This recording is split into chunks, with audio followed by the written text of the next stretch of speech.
Olá, alunos Sedup! Olá, ourinhos do Sedup! Tudo bem com vocês? Eu sou a professora Dayana, eu leciono a disciplina de matemática e hoje eu vim aqui trazer duas dicas importantes do Enem para contribuir com vocês, certo?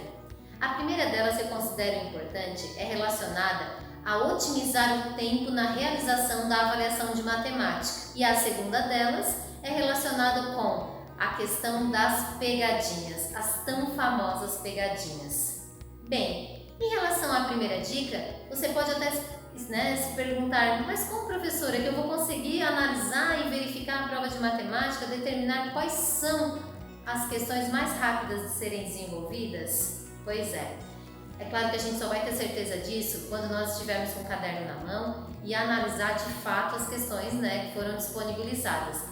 Mas uma dica importante seria qual? Nós darmos aquela olhada nas questões do caderno e analisar primeiramente as questões que têm gráficos ou tabelas.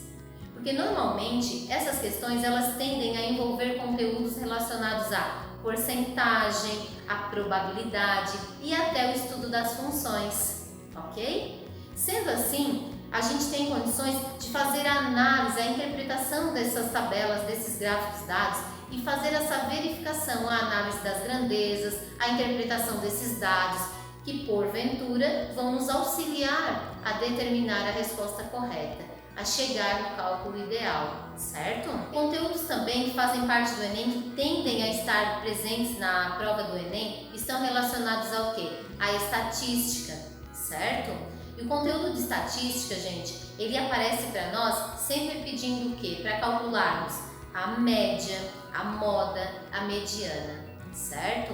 Então vamos lá, calcular a moda, uma dica para vocês, o que seria calcular a moda de uma amostra? A moda é calcular, é determinar, é analisar naquela amostra os valores que aparecem mais, que estão em maior repetição.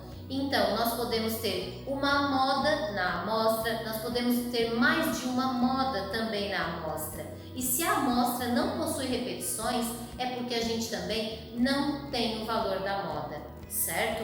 E calcular a mediana seria então, a atenção redobrada é relacionada ao quê? A nós descrevermos todos os valores daquela amostra em ordem crescente.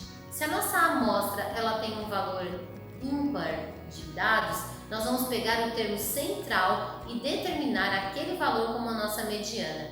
Mas se a nossa amostra, porventura, tiver um número par de valores, de informações, nós vamos pegar, descrever os valores em ordem crescente e nós vamos selecionar os dois valores centrais e fazer a média entre eles.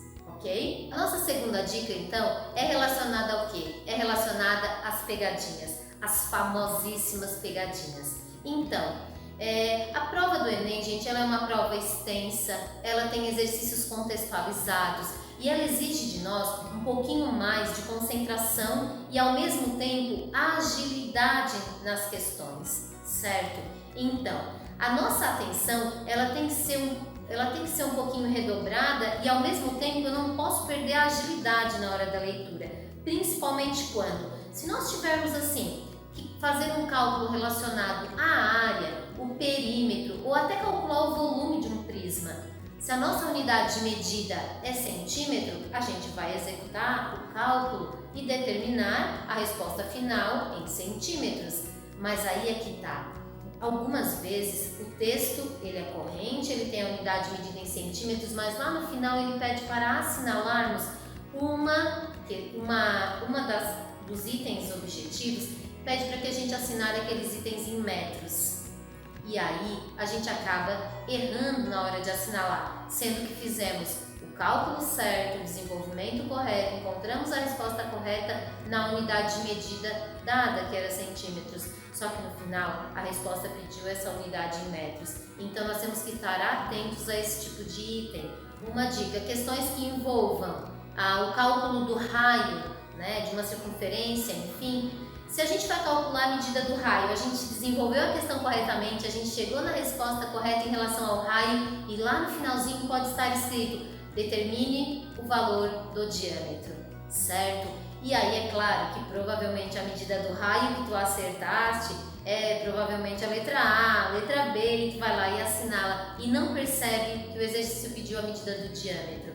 E se a gente recorda, a gente pode estar atento o quê? Que a medida do diâmetro ela é o dobro da medida do raio. Então eu teria que assinalar uma outra resposta em relação ao que o exercício havia pedido. Então, essas são as minhas dicas para vocês, eu espero que tenha contribuído. Estamos morrendo de saudades. Um beijo para todos.